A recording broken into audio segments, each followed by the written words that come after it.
Hello, I am Jess, aka JTownHolla, and I started with The Sims 1, or just The Sims, I guess. I started it when it first came out, I think in 2000. It blew my mind. I loved it. I was like, oh, wait, I get to play God? I can just remove ladders from pools? Ooh, love that. Yes, give me more. I remember playing it on my mum's big old MacBook. Do you remember like the kind of bubble looking ones that were different colors? Base game, that one little plot with just, I don't know, like 6 or 7 lots, the goths. It was everything. I loved it so much. I didn't really play much of Sims 2. Sims 3 is when I came back with a vengeance, and of course, here I still am with Sims 4.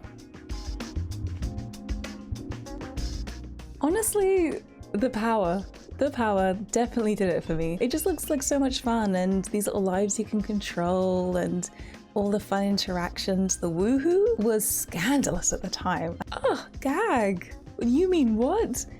Obsessed. It was everything to me, and it still is. Also, I will say that gaming has kind of stuck with me over the years, and The Sims has been a big part of that, because when I was around 13, I'd say, I started to develop a disability. And I think, you know, having something to do at home that was a fun activity that you could lose yourself in was really powerful and really useful when I wasn't able to go out with my friends and participate in certain activities.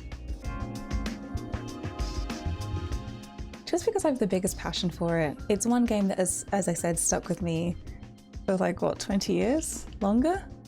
It's always been a good time. I will say that it was tough in the early days with character creation, and we have to really shut out content creators like X Mirror Mirror, Ebonics. They are trailblazers, because I remember using Mirror's skin color pack because for some reason, I don't know how this happened, but the skin tones for Darker Sims used to be very grey and ashy looking.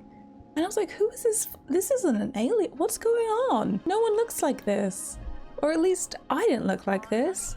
So yeah, it definitely has gotten better over the years, and I'm appreciating how The Sims, with each update, with each patch, is taking strides in the right direction. I do still think they have a long way to go in certain aspects. Some of the worlds, they can maybe have a world that gives something of maybe like West Africa. That would be really cool to see. Also, I think in terms of disabilities, I think they only recently added hearing aids and things like that. But they could probably do more in terms of walking aids and wheelchairs even.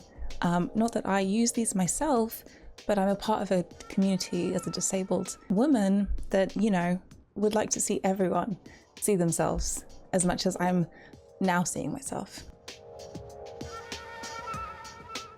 I think The Sims has come a long way, and I think it has a long way to go still, but it's doing enough to keep me interested, and I'm still having so much fun with the game. I do hope that we do see a Sims 5 eventually. For the time being, I'm happy to keep playing this game, and thank God for all the content creators out there.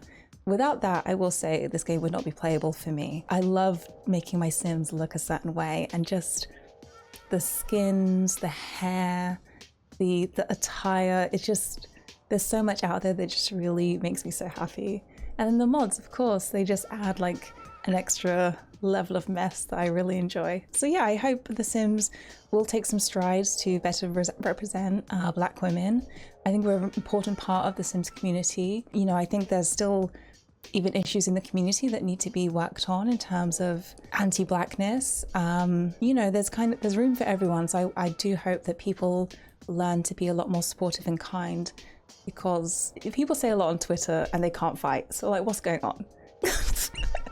Yeah, but that's all I have to say on the matter.